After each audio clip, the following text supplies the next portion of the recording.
What is it that makes fashion real? Reflection, emotion? Did you ever look at this Vogue shoot, like actually really look at it? When I started studying fashion in 2015 and first found this editorial, I was genuinely intrigued. I wasn't just fascinated by the beauty of the photos, but by the women in them. It felt like something I had never seen before. Black women living in leisure, being advertised, being put on display. Beautifully, perfect. But I came across it again recently, and this time I really looked at the photos.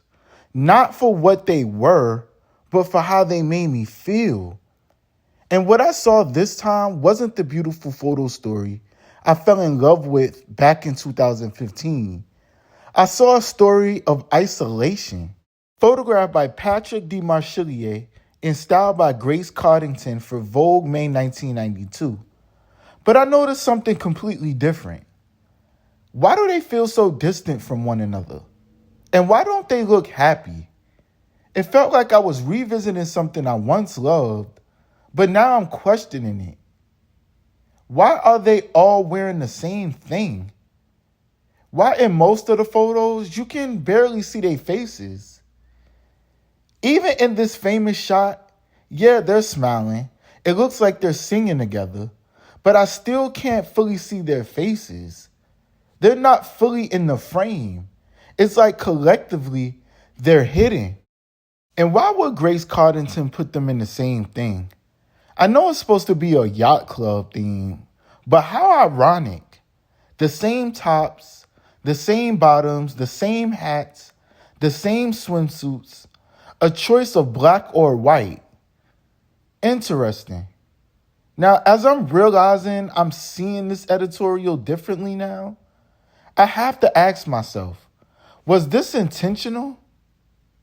Because for real, the editorial feels cold now, isolated, hidden, symbolic.